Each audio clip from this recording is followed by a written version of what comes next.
Hello everyone, welcome back to the World Conflict Monitor. Please subscribe and like my videos. Today, I want to take you deep into a question that has been stirring debates across Europe, Russia, and Belarus. Lukashenko's secret deal with Putin. Is Belarus losing its independence? We will explore this as though it's a product with an exterior, interior, performance, safety features, unique selling points, price, but here the product is the geopolitical arrangement between Belarus and Russia and the features are how sovereignty, security, and influence are being packaged. Let's dive. From the exterior vantage, this secret deal is presented to the world as a deepening alliance, a show of unity, a strengthening of integration between Belarus and Russia. We see public gestures, joint statements, press conferences, handshake photos, bilateral summits. We see the 5-year energy agreement signed by Lukashenko and Putin, replacing the prior short-term contracts with longer commitments. We see Belarus hosting Russian troops conducting joint military exercises, allowing Russian nuclear-capable systems on its soil. We see Minsk describing this as a union state deepening, a shared security space, a closer economic, military, political bond. These are the visible facets, the outward packaging of the deal. Now, let us open the hood and look at the interior, the real mechanics, the hidden wiring, the power dynamics, the costs and tensions. This is the big part. Inside, the deal likely contains clauses and understandings, formal and informal, that shift decision-making levers from Minsk toward Moscow in critical areas. For energy, Belarus now depends more heavily on Russian supply under favorable, but possibly conditional terms, which may include political strings, subsidy trade-offs, or expectations of alignment on foreign policy. The 5-year gas deal is not just supply, it also secures Belarus's energy stability while binding it more tightly to Russia economically. Belarus has long gotten discounted Russian energy. These new deals may preserve that, but at a cost.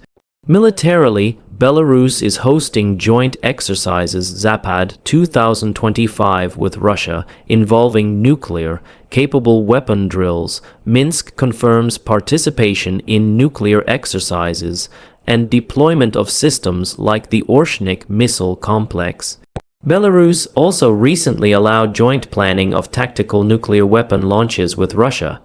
Belarus's constitutional changes in 2022 removed its nuclear-free zone status and opened doors for hosting Russian nuclear weapons. All this suggests a blurring or even erasure of Belarus as an independent actor in strategic nuclear planning. Politically, Lukashenko may have given up or compromised veto rights on Belarus's foreign policy orientation in key domains. For instance, aligning Belarus's stance with Russia on Ukraine, sanctions, regional alliances, or security doctrines. There may be expectations that Belarus supports Russian positions in international forums, or even allows its territory to be used for Russian operational needs, e.g., logistical supply, basing. Indeed, Belarus resumed gasoline exports to Russia and increased cooperation in military-industrial domains. Belarus also signed defense and cooperation agreements with other states, for example, Iran, that may have Moscow's blessing or coordination. Lukashenko has floated plans to build a second nuclear plant to supply Russian-occupied Ukrainian territories that suggests Belarus may surrender some control over energy infrastructure to serve Russian interests.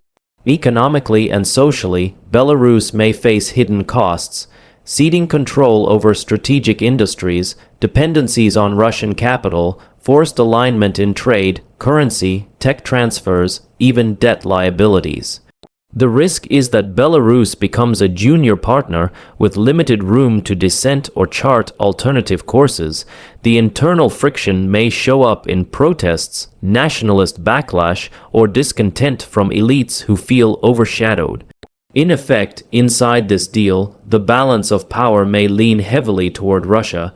Belarus may retain some symbolic sovereignty, a flag, a president, a parliament, but real control over strategic levers may shift. In short, the interior reveals a deal that risks hollowing out Belarusian autonomy in defense, foreign policy, energy, and security. Moving to performance, how the deal actually functions, what outputs and consequences have emerged. At present, Belarus enjoys energy security for now, a firm backing from Russia, and a strengthened alliance shield against Western pressures. The joint military drills Zapad 2025 showcase Belarus as integral to Russian strategic planning. Belarus continues to play a logistical role in supporting Russia's military postures. But it's not flawless. The arrangement provokes opposition from neighboring states, raises NATO and EU alarms, pressures Belarus's economy under sanctions, and risks loss of credibility in the eyes of Belarusian citizens who cherish independence. The performance is mixed, some short-term gains for security and resource access, but long-term risks of political subservience, diplomatic isolation, and internal instability. Now consider safety features, the safeguards, constraints, fallback options, escape clauses, and buffers built into the deal, if any, to prevent worst-case outcomes. Any credible secret deal would likely contain protective measures, allowances for Belarus to reassert autonomy if Russia oversteps, clauses that define limits on Russian forces, command or access, dispute resolution mechanisms, carve-outs for Belarusian interests, possibly sunset provisions on certain military sharing terms. Also, Belarus might retain some diplomatic flexibility to engage with the West or non-aligned states, e.g., soft balancing or hedging. Indeed, Lukashenko has occasionally tried to reach out to the West, signaling he wants to keep some leeway. But how robust these safety features are is unclear. Analysts warn that retreating from Moscow's orbit will be extremely costly for Lukashenko's regime. The degree of legal or structural protection built in is likely limited.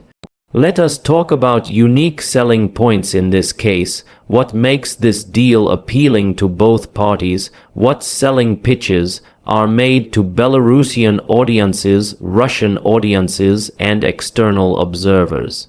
For Russia, this deal ensures a reliable access to its western border, deepens integration with a strategic neighbor, grants operational base access, and enhances its power projection in Europe.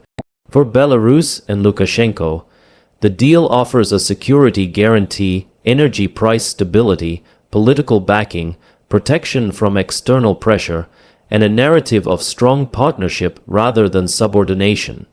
To Belarusian citizens, the pitch might be, this protects us from Western aggression, ensures stability, and secures our future through alliance.